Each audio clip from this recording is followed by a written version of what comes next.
Olá, corredores e corredoras, sejam muito bem-vindos a mais um episódio do Quilômetro 41, o podcast do corredor amador. Meu nome é André Moraes e eu tô aqui com o Murilo Groschitz e a gente vai pro terceiro episódio, né, Murilo? É isso aí, André. Bom dia, boa tarde, boa noite, pessoal. Um prazer estar aqui novamente com vocês, nosso terceiro episódio. Vamos lá, André. E hoje, Murilo, a gente vai falar, vamos dar umas dicas aqui, né? Na verdade, a gente vai falar de 7 dicas para ser um corredor melhor ou para ser um corredor de longo prazo, né, Murilo? Exatamente. Dicas de ouro aí, que talvez algumas pareçam simples, mas que muitas vezes nós não colocamos em prática. Então, às vezes a gente procura soluções milagrosas, procura pontos muito complicados e às vezes as soluções são muito mais simples do que elas parecem. Sabe o que eu estava pensando aqui, Murilo? Uma coisa muito interessante que eu tenho sentido depois que a gente iniciou esse projeto do quilômetro 41, Uhum. e eu torço para que nossos ouvintes estejam tendo o mesmo sentimento. Tem coisas que a gente falou aqui ao longo dos 2 primeiros episódios que, embora eu tenha falado, a gente tenha discutido, ou seja, teoricamente eram coisas que eu já sabia, mas que já mudaram a minha rotina como corredor. Então, até mandei para o Murilo recentemente aí uma corrida que eu corri 8 quilômetros e 960 metros. Então, eu falei para ele que eu sou um viciado em arredondar para cima o treino e que agora eu estou em recuperação aí, já estou a 2 treinos sem arredondar para cima, depois dos nossos episódios aí sobre como evitar lesões, como seguir a prescrição de treino. Então, eu queria saber aí dos nossos ouvintes, só uma breve introdução aí. Queria saber dos nossos ouvintes se eles têm tido uma experiência semelhante. Legal, André. Essa pergunta é muito boa para os nossos ouvintes. E eu também comentei aqui em casa algo bem parecido, porque eu acredito que a gente aprende muito também gravando um podcast, né? Responsabilidade é grande, a gente também aprende com os temas, a gente revisa temas, aprende cada vez mais, então uma experiência bem bacana para a gente também. Exato. E assim, é bem o que você falou, né, Murilo? Às vezes parecem coisas que são simples, mas que na prática, às vezes só de você estruturar o pensamento, trazer aqui, já começa a organizar a cabeça. Então vamos começar com a primeira dica. E essa é Tá uma bom. dica, assim, que é uma dessas que parece simples, mas que muitas vezes a gente subestima o papel da orientação de um profissional qualificado para montar o seu treino. Então, vamos falar um pouquinho sobre a importância de procurar um acompanhamento, um profissional qualificado para fazer o seu treinamento. Perfeito, André, vamos lá. Acho que no nosso episódio sobre carga de treinamento, né, já fica muito clara a importância de se quantificar o treinamento, Com né? É certeza. importante a gente levar vários pontos em consideração, analisar individualidade biológica do atleta, levar em consideração todo o histórico dele com exercícios, entender sobre lesões, entender o risco que o atleta possui de desenvolver prováveis lesões, estruturar metas, estruturar calendário de provas, etc. Então, o treinador, o papel de um profissional de educação física é muito importante, porque ele tem todo o conhecimento científico para realizar as adaptações necessárias, quantificar o treino, programar o treino da melhor forma possível. A gente sabe, André, infelizmente, que o acompanhamento profissional de perto, né, um personal trainer acaba tendo um valor um pouco mais elevado, mas hoje em dia a gente tem uma série de opções muito mais acessíveis, né? Então, assim, mesmo que seja uma planilha um pouco mais genérica de treino, mas busca uma planilha de alguém sério, alguém que vai tentar entender um pouquinho sobre você, nem que seja somente com uma anamnese inicial, um questionário inicial, que haja uma conversa pelo menos mensal com o treinador. Isso é muito importante. Quanto mais personalizada for a orientação profissional e, consequentemente, as planilhas de treino, consequentemente, melhor será o seu progresso e minimizando as chances de você se machucar, né? De você não alcançar os seus É, objetivos. é isso que eu estava pensando aqui, Murilo. Às vezes a gente vê o papel do treinador como alguém que vai potencializar as minhas conquistas, né? Então, por exemplo, pô, eu corro um 10K para 50 minutos, agora eu vou pegar um treinador, eu vou correr para abaixo de 45. Na verdade, não é só isso. É claro que o treinador ele vai te ajudar a ter metas mais ousadas com o tempo e buscar aí quebrar os seus recordes pessoais, mas também o treinador pode ter um papel importante na prevenção de lesões, em estruturar o seu treino, em te orientar em qual é a função de cada treino. Eu falo isso por experiência própria, eu já citei aqui no podcast. Antes de ter treinador, eu simplesmente, todo treino era competição. É uma competição comigo mesmo. A gente tem aí diferentes perfis, né? Então, vai ter aquele aí corredor que, naturalmente, ele mesmo se coloca barreiras. Então, para esse corredor, talvez o papel do treinador seja falar para ele, olha, você pode mais, você pode correr mais rápido, ou você pode correr de forma mais frequente. E vai ter aquele corredor obstinado, ou aquele corredor meio... Eu uso um termo até que é meio cracudo de treino. Eu acho que eu sou meio cracudo de treino. Esse corredor, ele é meio... Ele precisa de alguém para falar calma. Não é todo dia que é hora de você arrebentar, segurar essa competição consigo mesmo. Então, acho que o papel do treinador tem muito disso, né? E eu sempre falo, aprender a correr devagar é algo fundamental. É aquela coisa, correr devagar para ir mais longe, né? Até é uma experiência que eu tenho feito bastante nos meus treinos recentemente. Tenho diminuído a velocidade, o meu pace médio das rodagens. É uma coisa difícil para mim. E eu vou trazer aqui no podcast mais para frente se isso deu resultado ou não. Perfeito, André, isso aí. E aquilo, É legal, né, cara? Só mais um ponto que eu ia falar, Murilo. Claro. É aquilo que você falou, né? O maior desafio, às vezes, do treinador, para quem não sabe ainda, Murilo é treinador de corrida, às vezes não é fazer esse corredor continuar correndo, né? Botar esse cara para correr 1 ano, 2 anos, 3 anos, 5 anos e, se possível, a vida inteira, né, Murilo? Perfeito, engajá-lo, né, na rotina de treinamento, fazer com que ele goste da rotina de treinos, que muitas vezes é maçante, é extenuante, nem sempre é divertido, né? Muitas vezes ele vai repetir o mesmo treino várias vezes, ele vai enfrentar várias dificuldades, muitas vezes ele não vai conseguir completar um treino específico, então, e tudo isso é normal. E é muito legal o que você falou também, André, sobre os diferentes perfis de atleta, né? E aí, na hora de buscar um treinador, muitas vezes você tem que dar um certo match assim, entre o treinador e o aluno e o atleta. Isso é muito importante. Tem treinador que o perfil é um pouco mais tranquilo, tem treinador que o perfil é um pouco mais rude, aquela pessoa que cobra um pouco mais. Há diferentes perfis e é muito importante que as duas coisas se casem, né? Que aluno, corredor, corredora demete com o treinador. Isso é muito importante, porque, como você falou, é uma relação de longo prazo. Espera-se que seja uma relação de longo prazo. Então, é muito importante que ambos tenham uma certa conexão, se deem bem, se entendam e os perfis sejam semelhantes para que isso seja algo duradouro. Uma coisa que eu acho que vale a pena falar sobre esse ponto, Murilo, a gente sempre fala da corrida como um esporte democrático, né, em que tem relativamente pouca barreira de entrada. Você vai precisar de um tênis, e a gente sabe que tênis aí tá longe de ser barato, né? Mas tem do tênis de R$200 até o tênis de R$3.000, né? Mas, assim, uma coisa que eu fico pensando aqui, já que a gente sempre está forçando essa ponta do quão democrática a corrida quais seriam as maneiras que nós temos? A gente tem as assessorias que têm estruturas físicas, a gente tem assessorias online, a gente tem profissionais que dão só planilhas. Seria talvez interessante a gente pontuar aí, tentar mostrar qual é o cardápio aí que o corredor pode ter para buscar justamente essa orientação profissional, não necessariamente tendo que gastar, sei lá, R$500, R$600 por mês num treinador.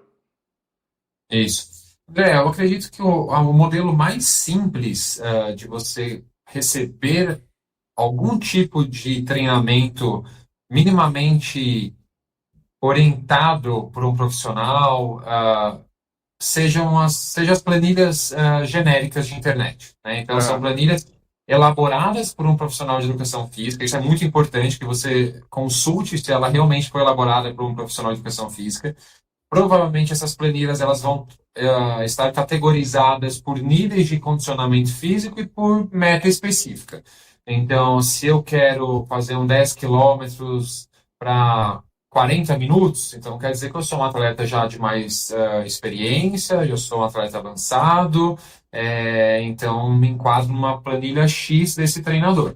E Uhum. recebo a planilha sem nenhum tipo de orientação em relação ao pace que eu devo correr, a zona de frequência cardíaca, porque ela é uma planilha mais genérica. Talvez ela tenha as zonas de treinamento, mas aquele treinador, como ele não tem uma interação direta comigo, ele não vai falar, olha, Murilo, realize o seu treino num pace de 5,50, de Aham. 5,30, de 4, ou numa zona de frequência cardíaca X, Y ou Z. Então, esse é o método mais acessível, né, Uhum. e menos personalizado É, possível. Mas é muito importante que você cheque se ele foi elaborado por um profissional de educação física, para que ele tenha o mínimo de estrutura, de embasamento, que tenha leve em consideração progressão de carga, como a gente sim. mencionou no último episódio, etc. Eu acho assim, Murilo, é aquela coisa, a gente tem que trabalhar com. Não adianta ficar falando do cenário ideal, a gente tem que trabalhar com a possibilidade e a disposição financeira de cada um. Eu acho que a Sim. pessoa que está correndo de forma arbitrária, e existe muito isso, né, Murilo? Aquela pessoa que você corre? Corro. O que você faz? Ah, eu corro 3 vezes por semana. Eu, eu, eu tenho alguns familiares que eram esse tipo de pessoas que eu dei uma cutucada e falei assim, cara, você já testou procurar um treinador? E aí, quando a pessoa vê, ela percebe que correr 3 vezes por semana é uma coisa, treinar corrida é outra. Eu acho que a planilha, ela pelo menos cumpre essa função de diversificar os seus treinos e de estruturar o seu treino para um determinado objetivo. Então, eu acho que pode não ser o ideal, mas já é um passo interessante. Talvez seja isso, né, Murilo? Com certeza, André, concordo com a sua colocação. E acredito que um upgrade desse serviço seria uma planilha, talvez um tanto quanto genérica ainda, mas que haja o mínimo de interação com o treinador. Como eu Aham, mencionei, seja uma anamnese inicial, seja uma videochamada, uma ligação inicial, para que o treinador entenda o seu perfil, entenda os seus perfeito. objetivos e necessidades, e dessa forma encaminhe um treino correto para você. Ele pode até prescrever aquele treino para outras 100 pessoas, mas que ele pelo menos selecione dentro da biblioteca de treinamento dele aquele treino que ele acredita que seja melhor para você. Que isso não seja feito pelo aluno, pelo corredor, mas seja Perfeito. feito pelo treinador. Então aí nós já temos um serviço um pouco mais personalizado. Uhum, E acima disso, André, nós temos as assessorias de corrida. aham, Então, atualmente temos assessorias presenciais, assessorias híbridas e assessorias online. Então, assessorias presenciais, qual a principal diferença, né, entre o presencial e o online? A prescrição do treino é basicamente a mesma, né? Funciona de uma forma muito semelhante. A diferença é que a assessoria presencial ela vai ter estruturas de treinamento em diferentes pontos da cidade. Então, aqui em São Paulo, por exemplo, uma grande assessoria de corrida vai ter ponto de treinamento no Parque do Povo, no Parque Ibirapuera, aham. Parque Vila Lobos, etc., onde o aluno chega, tem a comodidade de ter um local para deixar a sua mochila, a sua bolsa, Pontos de tem água à sua hidratação. disposição, perfeito, tem hidratação, né? Então, e o treinador lá que vai realizar as orientações e muitas vezes vai ver um pouco do treinamento do aluno, vai vê-lo correr. Então, esse é um cenário da assessoria presencial. Assessoria online, André, que é o caso, por exemplo, da minha assessoria. É uma assessoria que não tem ponto de treino físico na cidade, mas que prescreve o treinamento de forma bem individualizada, porque conta com um sistema de computador, né, um software, que permite análise dos treinos, permite acompanhamento dos treinos, monitoramento do treinamento, envio de feedbacks, né? Uhum. E então isso é bem uma forma interessante também de você obter o acompanhamento de um profissional da corrida, um instrutor, né, um treinador, um profissional de educação física. E acima disso, André, a gente tem a questão do personal trainer, né? É claro Aham. que você tem que buscar alguém que seja especializado em corrida, de preferência, É, que isso é tenha muito esse know-how. importante, né, Murilo? Exato, porque Pegar assim, um cara que André, está a mesma acostumado na coisa. maromba ali na academia é outro perfil, né? Total. Não que não tenha a importância do treino de força na corrida, a gente ainda vai fazer um episódio sobre isso, Aham, mas acho que é um sim. perfil de profissional completamente diferente, né, Murilo? Totalmente, André. A mesma coisa acontece com outras profissões, né? O Sim, médico, por exemplo, André, você é médico, você sabe, eu não posso ah, me consultar, querendo perguntar sobre questões cardiológicas, eu passar com um endócrino, por exemplo, com perfeito. um dermatologista. É a mesma coisa. E tem que tomar um pouquinho de cuidado com isso, porque ao procurar um personal trainer, às vezes, se a pessoa não tiver uma boa conduta profissional, às vezes ele vai tentar te vender ali um serviço para te conquistar, para obter a sua matrícula, e às vezes a pessoa não tem especialização para te atender no ramo da corrida. Então é importante que você procure alguém que tenha essa especialização e que possa te orientar da melhor forma possível. E o personal trainer ele vai te acompanhar pessoalmente nos treinamentos, ele pode correr junto com você, ele pode te acompanhar com uma bicicleta do lado, ele vai estar ali 100% do tempo dedicado ao seu treino. Legal, Murilo. Assim, a gente está se alongando um pouquinho no primeiro ponto, mas me bateu uma curiosidade. Você falou de uma qualificação, alguém que esteja preparado para ser treinador de corrida. Existe algum certificado, algum curso que hoje em dia seja reconhecido? Não sei, tirei essa pergunta aqui do nada, não estava na pauta, mas assim, acho que é Aham. interessante, assim, porque às vezes porque para medicina tem isso, né? Pô, essa pessoa tem título em tal coisa, ou fez residência em tal coisa. Existe uma maneira de certificar que esse profissional está habilitado para isso? Existem alguns cursos, André, que o profissional de educação física pode fazer para se especializar no ramo de corrida, mas eles são bem difusos, é difícil especificar exatamente um. O que eu diria assim, é muito importante que a carreira profissional dele tenha, de certa forma, sido direcionada para a Perfeito, corrida. perfeito. Então, que ele tenha feito estágio numa assessoria de corrida, numa Sim, como a gente consultoria. falou no episódio um lá, contamos a sua história da corrida, que você trabalhou numa outra assessoria, trabalhou com isso por Perfeito. longos anos até. Perfeito. Que ele tenha feito, de repente, um mestrado na área de fisiologia do exercício, algo do gênero, tá? Eu, Tá. especificamente, eu fiz eu fiz, além de estagiar em assessoria de corrida, eu fiz um curso também no Instituto norte-americano, eu fiz um curso online relativamente longo, foram mais ou menos 6 meses de curso que eu fiz, tirei uma certificação nesse órgão norte-americano, mas uma certificação internacional que eu tenho de treinador de corrida. Então, Entendi. Legal. me especializei dessa forma. Legal, Murilo. Agora fazendo o gancho, que acho que tem tudo a ver. O ponto número 2 é sobre definir os seus objetivos de forma realista. E aí eu acho Isso. que não tem jeito, a gente vai continuar falando da importância de você ter um acompanhamento profissional, porque isso é uma das coisas mais difíceis, assim. Às vezes o corredor iniciante, ele não sabe. Às vezes ele é um talentoso e não sabe que é talentoso. Às vezes ele tá, sei lá, acima do peso, primeiro ele vai ter o desafio de perder peso, para depois começar a pensar em um objetivo maior. Então, como que a gente pode buscar um objetivo realista, Murilo? Essa pergunta é excelente, André. Esse tópico ele é muito, muito importante, porque, como você muito bem falou, às vezes é por, entre aspas, e desculpe a palavra, às vezes é por ignorância do corredor da corredora, não sabe muito bem o que é possível e o que Não, não é. não é ignorância no sentido pejorativo da palavra, é ignorância do Exato. tipo, a pessoa não tem como saber o que é um objetivo Exato. realista, ela não tem capacitação profissional ou experiência suficiente para saber. Não é pejorativo, é um fato. Exato, é um fato. Às vezes a pessoa está começando no universo da corrida, ela está, às vezes, alternando caminhada e corrida ainda, não aguenta correr talvez nem 5 minutos direto, mas ela pensa, nossa, no final do ano talvez eu queira fazer uma maratona. Então, aí entra em contato com o treinador e fala, olha, eu me inscrevi na maratona. E agora? Você consegue me treinar? Então é isso. E muitas vezes esse desafio, ele vai ser, esse objetivo vai ser frustrante, porque ele não vai conseguir alcançar no final aí Ou da vai preparação, não vai a chegar. duras penas, né, Murilo? Exato. Né? Então, assim, evitar objetivos, né, que sejam muito irreais, muito audaciosos, Uhum. que sejam arriscados, André. Então, por exemplo, eu já tive a situação de um aluno vir até mim, falar assim, olha, Murilo, eu corro 10 quilômetros e eu vou fazer uma maratona. Eu falei, que legal, vamos treinar para isso. Quando é essa maratona? Aqui 3 meses.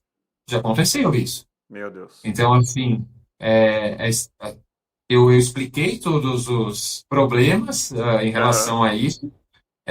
Mesmo assim, houve insistência para que a gente seguisse o treinamento, a gente conseguiu fazer com que ele terminasse a maratona, mas assim, sofrendo, não foi algo agradável, não foi da Lógico forma que como não. eu, como Lógico treinador, que não. gostaria que ele terminasse a prova, mas assim, eu aceitei ajudá-lo, mas ele estava super ciente, porque eu expus os problemas Uhum. desse objetivo um pouco irreal. E assim É, foi feito. Mas é muito importante, André. Eu falo que o objetivo ele deve ser, ele deve gerar um frio na barriga, ele deve ser exato. desafiador, mas ao mesmo tempo ele tem que ser realista.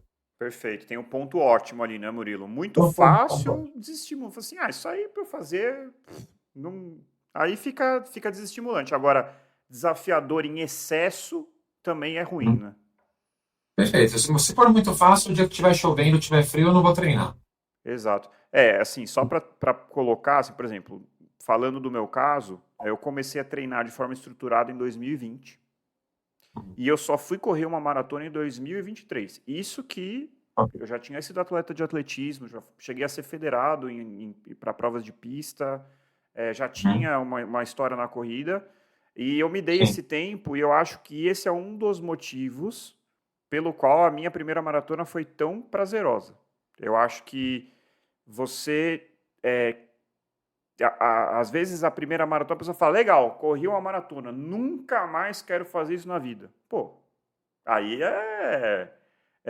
que graça teve. Eu corri a primeira maratona e eu tive certeza, eu cruzei a linha falando, eu tenho certeza, a não ser que eu morra, que aconteça um acidente, Deus me livre. Mas assim, se nada me impedir, eu tenho certeza que eu vou correr outras. E eu quero correr, se possível, dezenas.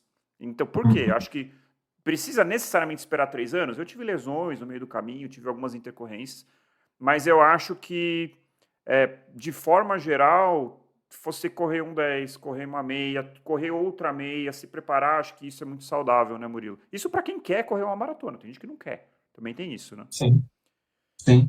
Não tem muita, não ir com muita sede ao pote, né, André? É uma corrida, a gente já falou isso em episódios anteriores, é uma modalidade de muita paciência. A gente precisa pensar médio e longo prazo, Com pensar que certeza. você vai ter muito tempo para realizar as suas provas. Então, é muito melhor você fazer as coisas com calma, com Com certeza. cautela, minimizando o máximo possível os riscos, como a gente já falou também. Treinamento não é uma ciência exata, o risco sempre existe, o papel do treinador e do aluno cumprindo os treinamentos da forma correta é minimizar os riscos, mas ele sempre existe, mas vamos minimizar o máximo possível, vamos traçar metas realistas e vamos Perfeito. aos poucos.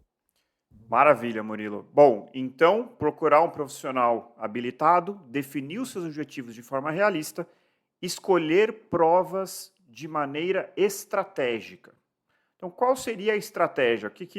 Qual seria o razoável de um número de provas? Qual seria uma progressão natural de distâncias para aquele corredor que quer correr cada vez mais longe?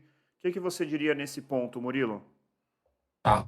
Bom, eu vou responder a sua pergunta partindo daquilo que não seria o cenário ideal, tá? O Ótimo. cenário ideal é o aluno, porque assim, é muito difícil alguém fazer uma prova sem dar o seu máximo. É difícil isso acontecer. Há pessoas que conseguem, mas a maioria dos atletas, quem gosta de correr, tem uma prova de 5 quilômetros, de 10, de 15, 21, a pessoa sempre vai dar o seu máximo. Uhum. Então, pensando também em episódios anteriores que nós conversamos, a carga de treino de uma corrida, de uma prova, de um evento, ela é sempre muito alta. Geralmente é uma paulada. Então, e a recuperação, consequentemente, de uma prova, ela é mais demorada. Uma coisa é eu correr 15 quilômetros em ritmo de treino, um ritmo leve, predominantemente aeróbico, e outra coisa é eu fazer uma prova de corrida num ritmo mais intenso. Isso vai me fadigar muito mais e vai fazer com que meu corpo necessite de muito mais tempo para se recuperar.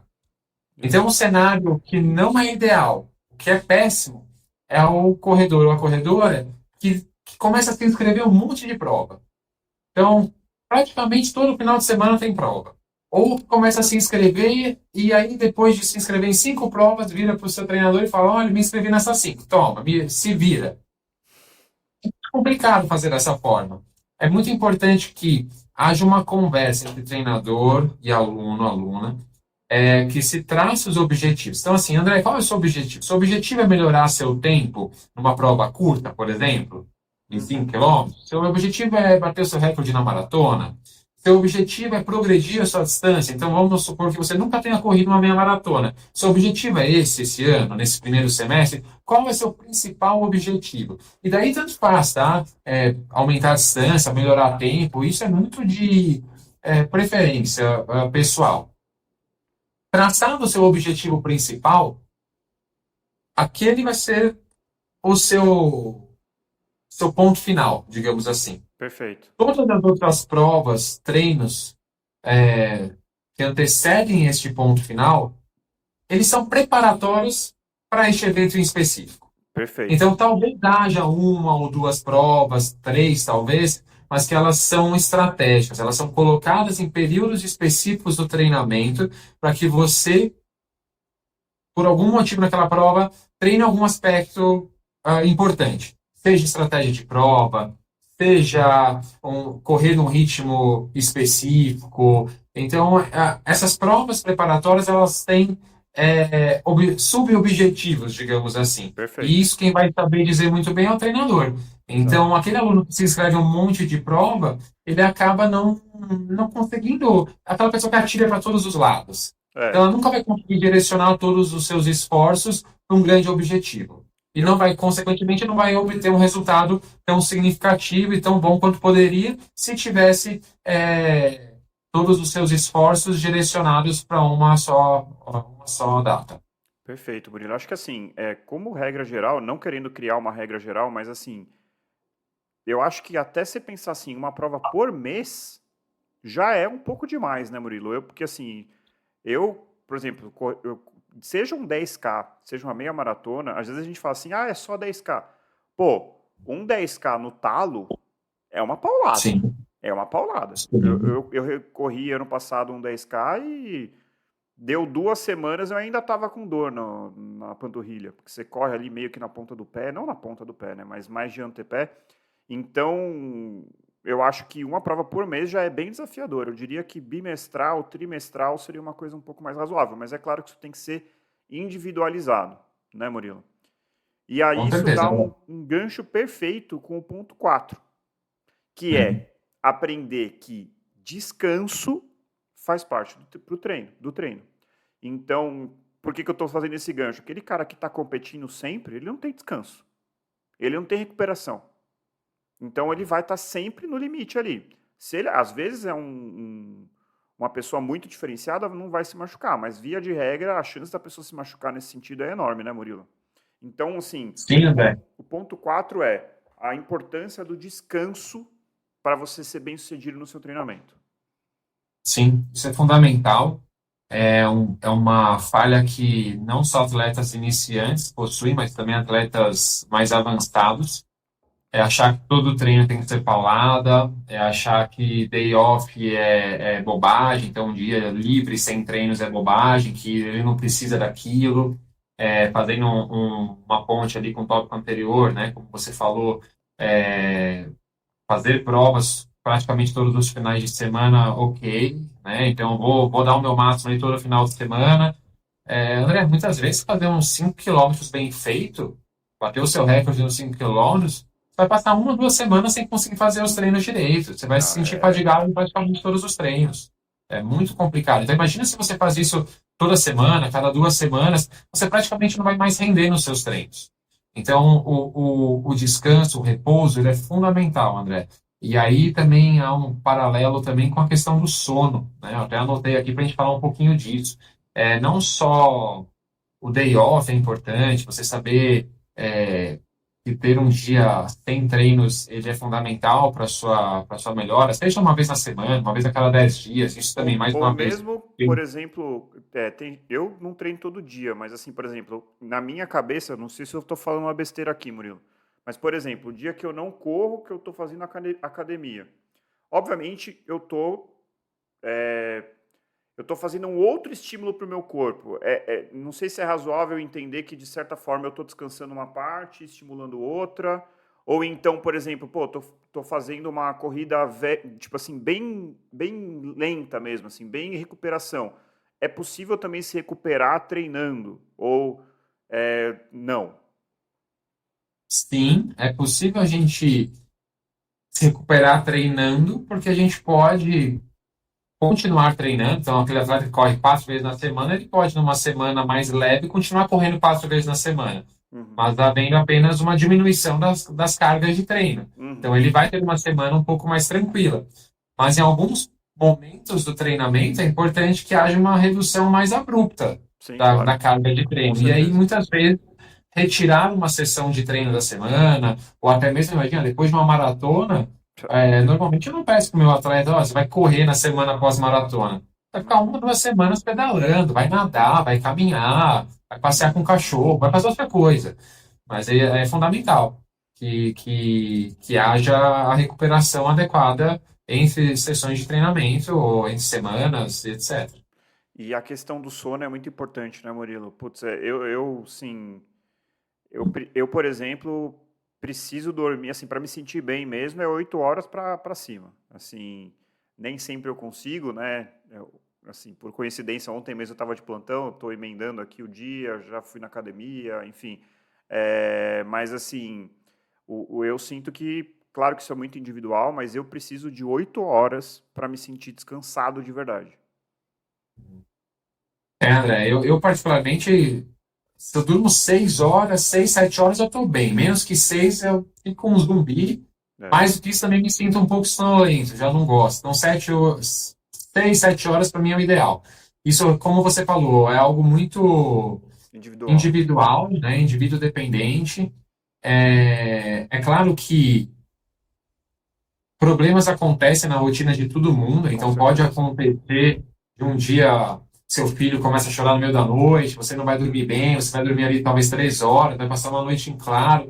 A gente não está falando aqui de uma noite mal dormida, essa não é a questão. A Exato. questão é a recorrência disso. Então, se você está se sentindo sempre cansado, está dormindo pouco ou mal, porque há essa diferença, né, André? Há a pessoa que fica ali 10 horas na cama, mas que tem um sono super superficial Uhum. e sempre acorda indisposto, cansado. Isso não é normal. É sinal que o seu sono está com algum problema e o ideal é que você procure orientação médica, entenda o que está acontecendo com o seu organismo, porque assim o sono ele é fundamental para a reparação do seu corpo, para a parte física, a parte cognitiva, é fundamental. Então É, assim, faça pequenos ajustes na sua rotina para melhorar a qualidade e ou a duração do seu sono. Então faça uma boa higiene do sono, procure 1 hora talvez antes de dormir, pare um pouco com estímulos luminosos intensos, sons exato. intensos, procure fazer o seu desaquecimento do Sim. dia,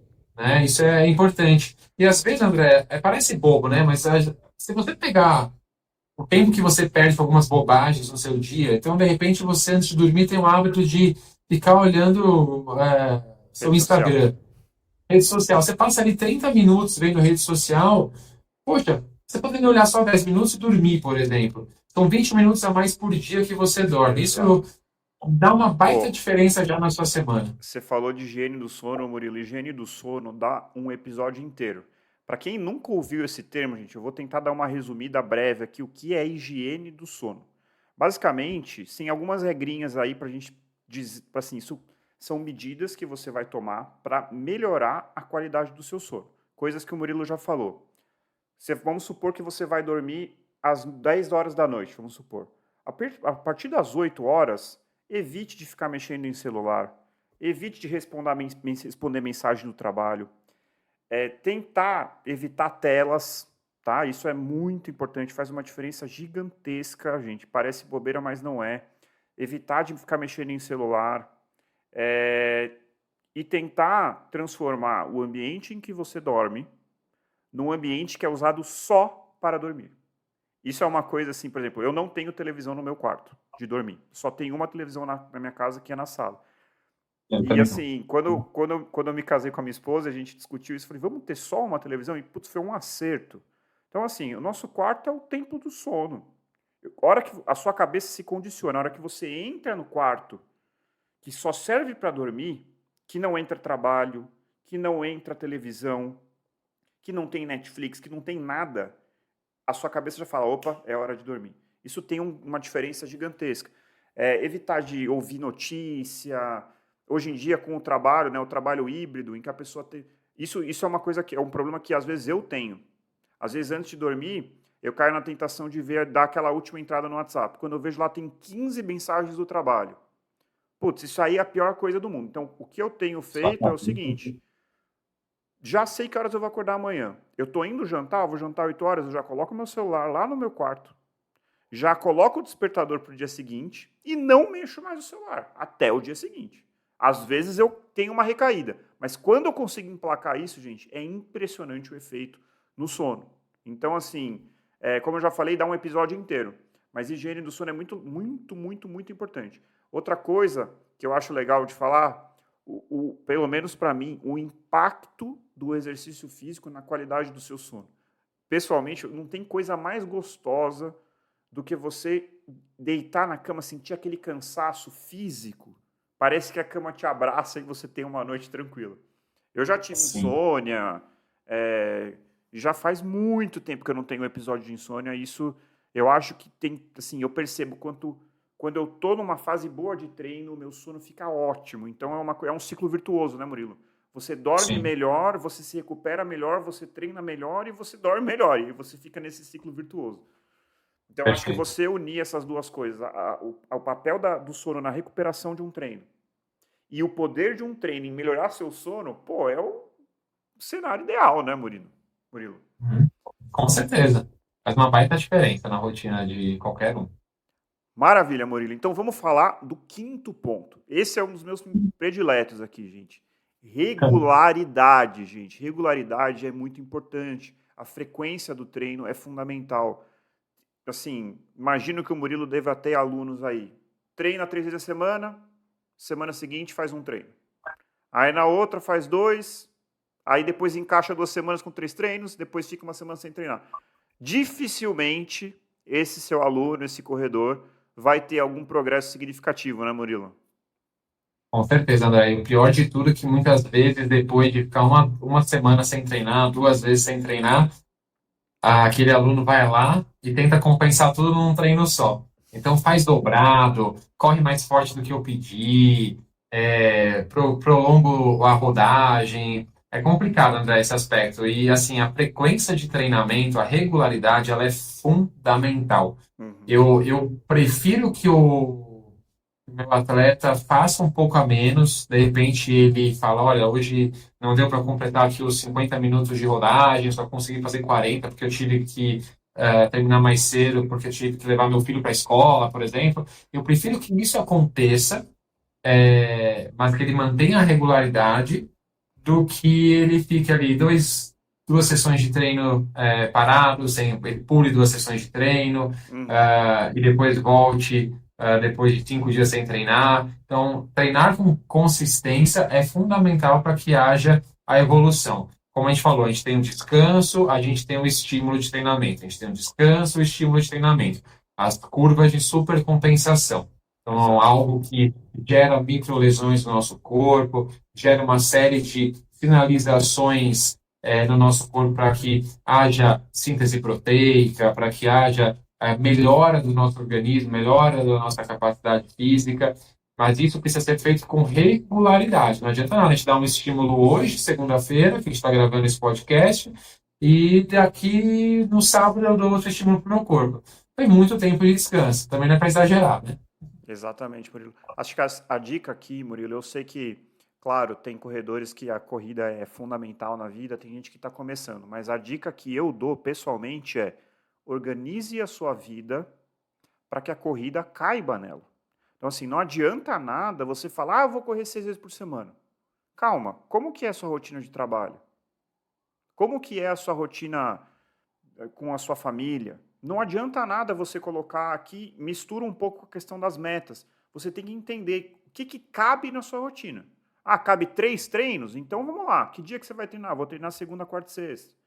Ou, por exemplo, o meu caso, que acho que é um ponto desafiador, as minhas semanas são desiguais. Então, tem semanas que eu dou plantão no domingo, tem semanas que eu dou plantão na segunda-feira, tem semanas que eu não dou. Mas todo final de semana eu já planejo aonde eu vou encaixar meus treinos na semana que vem. E a gente vai seguindo. Então, assim, você tem que ter isso pré-definido. E uma vez que esteja pré-definido, segue, entendeu? Porque se você deixar, amanhã eu vou correr, aí chega o amanhã e você fala assim, que horas que eu vou correr, quando que eu vou correr, você vai acabar não indo, né? Então, assim, esse planejamento é muito importante. E aí, de novo, gente, é a diferença entre o ciclo virtuoso, em que você coloca regularidade, você vê a melhora, você colhe os benefícios de saúde, você colhe os benefícios de sono, você se empolga com a sua melhora e aí você se organiza cada vez mais e aí você vai consolidando o papel da corrida na sua rotina. Se você começa tudo destrambelhado, sem organização, a tendência natural é você perde aí você não melhora, aí na semana seguinte você corre pior do que na semana anterior, aí você tem uma prova, você se frustra, não alcança o seu objetivo, você fica insatisfeito. Então é a diferença do ciclo virtuoso e do ciclo vicioso, né, Murilo? Exato, André. É isso aí. E o que você falou sobre a questão do colocar ali na sua agenda, pensar quais dias você vai encaixar os seus treinos. A gente até comentou, né, de fazer um episódio no futuro sobre como criar o hábito da corrida na sua vida, como firmar esse hábito, né? Isso vai dar um Sim. podcast específico. Mas, André, já falando um pouquinho sobre isso brevemente, é muito importante colocar o momento de treinar na sua agenda. Primeira coisa, use uma agenda. Segunda coisa, coloque seus treinos na agenda. Não é só compromisso profissional que deve ir para a sua agenda. Você é uma pessoa só. Se você não colocar suas pendências de treinamento, de vida pessoal, também naquele papel, naquela máquina, seja o seu celular, seja uma Uhum. agenda física, aquilo vai se perder, você vai começar a colocar outras coisas na frente e aquilo não vai acontecer. Então, coloque na sua agenda, blinda esse horário de alguma forma, converse com seus familiares, que olha, aquele horário, você vai precisar de 1 hora ali que você vai se ausentar, que você vai realizar o seu treino. Isso é importante, né? Que as Com pessoas ao certeza. seu redor também saibam que aquilo é importante para você, que você vai ter aquele momento do dia exclusivamente para você e para o seu treino, e dessa forma a É. chance daquilo dar errado e de você não conseguir treinar é muito menor. É colocar ali, assim, a gente está sempre arranjando espaço na nossa agenda para atender uma pessoa, para atender um compromisso profissional. É aquela hora de colocar você na sua agenda, né, Murilo? Parece um Isso. papo meio de coach, assim, mas é uma Ah, realidade, assim. Esse aqui é o compromisso comigo mesmo, com a minha saúde, com o meu bem-estar, com alcançar a meta que eu estou almejando. Então, eu vejo muito dessa forma, assim. Tem pessoas, e aí tem diferente perfil, né, gente? Tem que se conhecer.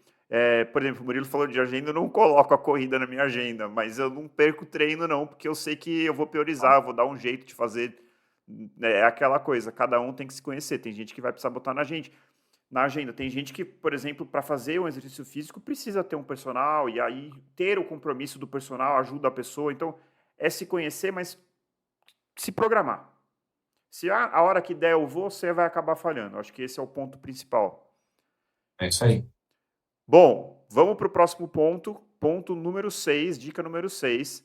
Entender que tem treino que não. Aliás, nem todo treino é para ser exaustivo. Né? Esse aqui é para o André lá quando treinava sem treinador. Que todo treino era paulada, todo treino era competição. Então, entender, a gente já falou um pouquinho disso no episódio sobre carga de treino, né? Da importância do papel de cada treino, né, Murilo? É isso aí, André. Respeitar ritmos de treino, respeitar zonas de treinamento, respeitar o treino que foi proposto pelo seu treinador, pela planilha que você pegou, etc. Tudo tem o seu objetivo. Cada treino tem o seu objetivo. Não é todo intervalado que é para ser máximo, há intervalados submáximos, há intervalados em ritmo de limiar de lactato, por exemplo, que é um desconforto moderado para moderado alto, não é paulada. Tem treino longo e a maioria deles serão dessa forma, serão em intensidade mais baixa. Tem treino longo com alguma variação de intensidade para você testar um ritmo de prova, para você testar a estratégia de prova. Cada treino tem o seu objetivo. É muito Perfeito. importante que você siga isso, que você entenda que, pelo princípio, a gente já está dando falando disso várias vezes, né? Esse episódio em breve virá, que é pelo princípio do 80-20, É, aproximadamente 80% do seu treinamento, do seu volume de treino, ele vai ser feito em baixa intensidade. Então entenda isso. Vai ter treino que você vai acabar relativamente tranquilo. Você não precisa terminar toda a sessão de treino falando assim, nossa, eu tô morrendo, eu não aguento fazer mais nada, hoje eu vou passar o dia aqui na cama, eu tô quebrado. Não, vai ter treino, vai ser mais tranquilo. Tudo bem, faz parte. Exato. E isso vai acabar impactando no ponto 5, que é a regularidade, né? Aquele corredor que todo treino considera como prova, uma hora ou ele vai se machucar, ou ele vai entrar em exaustão mental, né? Porque não tem como você todo treino tá se levando ali ao limite e tal. Uma hora você vai cansar, você vai falar, por que eu tô fazendo isso? Que tortura.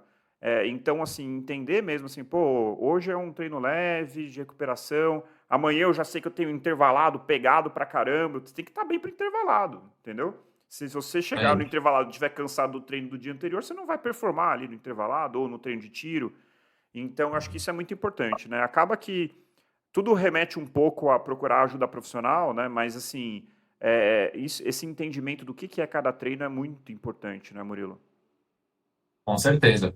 Saber fazer força na hora certa, né? E pegar leve quando deve ser feito. Então, siga direitinho os treinos, sem exagerar. Vai ter momento, calma, não seja ansioso. Vai ter momento que é para fazer força. Vai ter treino que vai ser muito difícil, que você vai praticamente quebrar, se é que não vai quebrar, e faz parte. Mas muitos treinos serão mais tranquilos. E tá tudo bem. Boa, Murilo. Vamos para a dica número 7. Obviamente não podia ficar sem essa, gente. Alimentação. Alimentar-se bem é um dos pilares para que você seja um corredor de sucesso. E quando a gente fala alimentar bem, não é necessariamente o quanto de proteína que você está comendo, é comer comida saudável e entender o seu objetivo também, né, Murilo? Tem gente que está entrando na corrida com o objetivo de perder peso. Tem gente que está entrando na corrida com algum objetivo de distância. São objetivos bastante diferentes e que precisam de um treinamento de uma orientação específica de alimentação, né, Murilo? É isso aí, André. É totalmente diferente, né? Alguém que está buscando performance, está buscando bater um recorde, e aquela pessoa que começou, de repente, a correr porque está 20 quilos acima do peso e quer emagrecer. São cenários completamente diferentes. É claro que aqui não compete a gente entrar em detalhes sobre nutrição, até porque seria muito legal a gente trazer um profissional da nutrição para falar um Com pouquinho mais certeza. sobre isso, de forma mais profunda e competente, né? Uhum. Mas assim, como você falou, é comer bem, comer comida, tomar cuidado com ingestão de álcool, entra também nesse ponto, evitar consumo excessivo de álcool, evitar álcool antes de treinos importantes, pensar que álcool desidrata, que você não vai se recuperar bem por conta disso, que você não vai performar bem por conta disso, pensar que tudo aquilo que você ingere vai virar combustível, né? Aquilo o que você está colocando para dentro do seu corpo? Uhum. Você coloca um combustível ruim no seu carro, por exemplo, você conhece ali um posto da esquina que vende gasolina batizada lá, você vai querer colocar gasolina naquele posto? Provavelmente não. Então, por que você vai fazer isso com o seu corpo? É claro que exceções são importantes, também pensando do ponto de vista psicológico, né? Eu adoro comer pizza, adoro comer hambúrguer, e tá tudo bem. Mas o que você faz 80%, 90% Exato. das vezes? Isso é importante. A regularidade numa boa alimentação também é importante. Talvez o princípio 80-20 também se. Estou brincando, é uma brincadeira, tá? Não há nenhuma comprovação científica nisso. Mas talvez a proporção 80-20 também sirva para alimentação. É Faz muito 80% interessante. das suas refeições bem feitas para você ver se sua vida não vai mudar, se você não vai dormir melhor, treinar melhor, descansar melhor. É, Fundamental. os extremos são sempre, assim, melhor evitar, né? Porque, assim, aquela coisa, por exemplo, você falou aí do álcool, né? Pô, eu adoro uma cervejinha e um vinho, assim, e é uma coisa que, naturalmente, conforme você vai treinando, você sente a necessidade de diminuir, porque isso impacta o seu treino de uma forma brutal, você ganha peso, o álcool tem uma questão importante em relação ao ganho de peso. E o legal da corrida é isso, que você não é que você precisa, não, agora eu sou corredor, eu não bebo mais. Você até pode fazer isso, né? Mas assim, se para você é importante, ali, sua cervejinha de final de semana, ou seu vinhozinho uma vez por semana, 2 vezes por semana, você consegue conciliar isso de uma maneira que não impacte o seu treino não seja aquilo que você faz no dia a dia, seja a exceção. Talvez fique até mais gostoso você consumir ali a sua bebida alcoólica, se for o fato, ou a sua comida um pouco mais palatável, né? Uma pizza, uma coisa mais assim, quando isso é a exceção e não a regra. Né? Eu acho que isso é muito interessante também. Você... E assim, a nutrição é um tema enorme, né, Murilo? Eu mesmo, assim, eu sempre me falei assim, não, a minha alimentação é ótima, eu sempre tive isso na cabeça. De uns tempos para cá, eu parei para dar uma estudada e eu descobri que eu estava falhando sério ali no quesito de ingesta proteica. Então, assim, parece uma coisa banal, coma bem, mas na verdade é uma coisa que tem que ser vista com bastante cuidado, né, Murilo? Sim, André, com certeza. É, a orientação de um nutricionista, de uma nutricionista, de uma dieta bem personalizada, ela é bem importante também para um atleta de corrida, né? Você saber qual a sua necessidade de ingestão de macronutrientes, de micronutrientes, Uhum. se você tem algum déficit de alguma vitamina, algo que você deva suplementar. Aí são tópicos para vários Para vários episódios, mas assim, episódios. E assim, exato. é uma coisa assim, a corrida emagrece. Gente, não sei, acho que a maioria dos ouvintes devem saber. Depois do longão, você sente uma fome, mas uma fome, eu pelo menos sinto uma fome descomunal. Então assim, se você não, você fala assim, vou começar a correr, vou emagrecer. Não necessariamente. Não é, Murilo? Não necessariamente. Você tem que ter uma alimentação que favoreça você ter a saciedade, se o objetivo é perder peso, né? Favoreça você ter saciedade, mas que você não corra no erro de você ter aquela fome pós-corrida e às vezes você vai comer ainda mais do que você perdeu. Porque aquela coisa, você faz um treino de corrida, você corre 1 hora, você queima 700, 800 calorias. Mas para comer isso daí, se tiver um ataque de fome ali, é fácil. Então, assim, é um ponto que precisa mesmo de uma orientação. Mas como regra geral, assim, para a gente não ficar muito complexo, acho que assim, dê preferência a alimentos frescos. Então, assim, evitar comida industrializada, comida processada. A bebida alcoólica acho que é um ponto importantíssimo. Evitar, obviamente, os vilões de sempre, né? O junk food, a comida que a gente pede por aplicativo. Isso aí, eu construí, Murilo, isso é uma coisa interessante, assim. Eu construí a minha vida de uma forma que eu almoço em casa todo dia. Então, isso é uma coisa que eu sou muito privilegiado, mas também batalhei muito para ter essa rotina. E o impacto disso é impressionante. É uma coisa que faz assim. Tanto que hoje, quando acontece que é a exceção de eu ter que almoçar fora, meu Deus do céu, numa terça-feira, numa quarta-feira, você sente a diferença de disposição, de carga de sal, a sede que você fica depois, a sonolência que você fica depois. Então, assim, gente, se eu tivesse que dar uma dica aqui, não querendo entrar, porque a gente já falou, já dá um episódio só de nutrição, como aquela comida feita em casa, comida natural, comida que você comprou os ingredientes na feira, isso aí faz uma diferença enorme. Eu estava ouvindo outro dia um podcast também, semelhante assim ao nosso, e eu ouvi uma frase, eu não vou lembrar aqui qual foi esse podcast, mas eu ouvi uma frase que é muito legal, que é descasque mais e desembale menos. É Eu isso adorei aí. essa frase, e Oh, faz é muito sentido. sensacional, isso é incrível, é bem isso aí mesmo, Murilo. Essa frase Aham, captou o que eu estava querendo dizer aqui de uma maneira bem simples, gostei. aham. É isso. É claro que toda a personalização de uma dieta ela é importante, né? Mas assim, só o fato de você começar a descascar mais já vai mudar muito a sua vida já. Com certeza. Bom, colocamos aqui, já deu mais de 50 minutos, colocamos aqui 7 dicas, recapitulando. Procurar um profissional habilitado. Definir os seus objetivos de forma realista. Escolher as suas provas de maneira estratégica. E aprender a importância do descanso, aprender a importância do sono. A regularidade, que é um ponto fundamental que a gente bateu bastante aqui. Entender que nem todo treino é para ser exaustivo e, por fim, a questão da alimentação, que vai dar um episódio só de alimentação aqui de nutrição. Aliás, mais do que um, né, Murilo? Tem nutrição que dá Sim, uma série de episódios aí. Então, faz, alguma com certeza. consideração final aí, Murilo? Espero que a gente tenha conseguido dar um primeiro passo aí, algumas dicas para ser um corredor melhor, para criar uma rotina de correr e para continuar correndo, né, Murilo? Que é isso que a gente está almejando aqui. É isso, André. Eu acho que a mensagem final é assim, às vezes melhorar a sua performance, você ser um corredor melhor, pode ser mais simples do que você imagina, é só você prestar atenção um pouquinho na sua rotina tentar abrir um pouco seus olhos para algumas questões específicas. Pode ser que você tenha alguns bloqueios, algumas dificuldades, mas que você precisa fazer uma autoanálise e tentar mudar um pouquinho alguns pontos.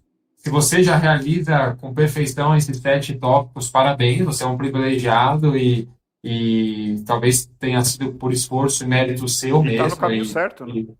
e está no caminho certo, mas assim, dificilmente alguém vai conseguir fazer esses 7 pontos com grande perfeição.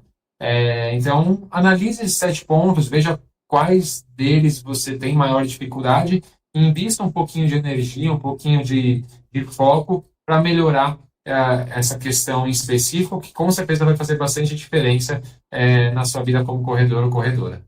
Maravilha, Murilo. Fica aqui o pedido para que vocês comentem aqui, pode ser tanto no Spotify quanto no YouTube, qual desses 7 pontos você achou mais útil e qual é aquele que você sente que você ainda precisa melhorar para continuar correndo de forma saudável. E se você tiver mais algum ponto, mais alguma sugestão, escreve também, que vai ser legal aprender com vocês. Maravilha, a gente traz como um tema no episódio futuro. Isso aí. Beleza, Murilo, muito obrigado mais uma vez pela participação. Então, corredores e corredoras, encontre motivo para continuar correndo e nós nos encontramos no próximo quilômetro 41. Tchau! Valeu, pessoal. Tchau, tchau.